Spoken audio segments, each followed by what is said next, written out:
गांव के बिल्कुल कोने पर एक पुराना सा घर था। उस घर में रहता था 6 साल का थुंग थुंग का बेटा और उसकी माँ सुशीला। थुंग थुंग शहर मजदूरी करने गए थे। जाते वक्त बेटे को कंधे पर बिठाकर बोला था, बेटा मैं जल्दी लौटूंगा, तेरे लिए मिठाई भी लाऊंगा। बेटे ने भी मासूमियत से पूछा था, पर पापा मुझे कैसे पता चलेगा कि आप आ गए? थुंग थुंग हंसकर बोला था, जब मैं आऊंगा ना तो दरवाजे पर लोहे की चीज से जोर से टुंग टुंग करूंगा, तब तू समझ जाना पापा आ गए।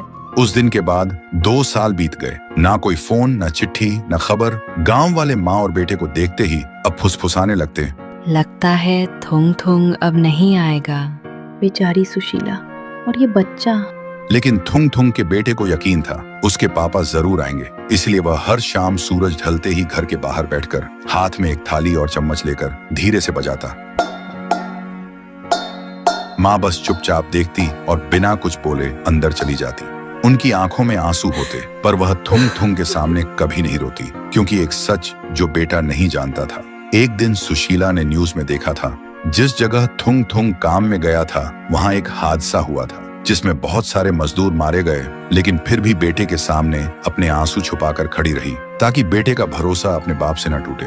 लेकिन एक रात हवा तेज चल रही थी, बादल गरज रहे थे। उस रात भी थुंग थुंग का बेटा थाली लेकर बैठकर बजा रहा था। देखते ही माँ ने कहा, बेटा आज मत बैठ, बारिश आने वाली है।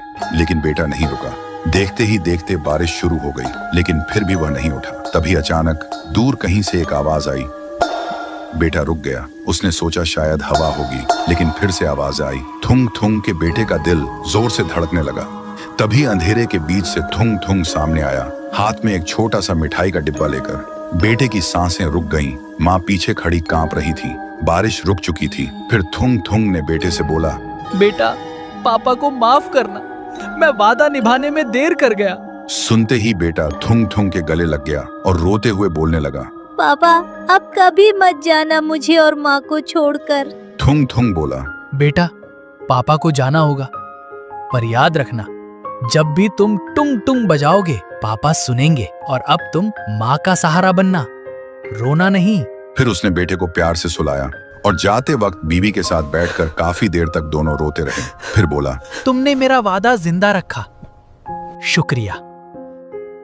इसका भरोसा कभी टूटने मत देना। और थुंग थुंग एक रोशनी के साथ चला गया। फिर सुबह बेटा जागा तो सब शांत था। उसे लगा शायद सब सपना था, लेकिन जब वह दरवाजे के पास गया तो उसे वहां एक छोटा सा मिठाई का डिब्बा मिला। तो दोस्तों, उम्मीद अगर सच्ची हो तो अंधेरे में भी रोशनी और मौत में भी जिंदगी मिल जाती है।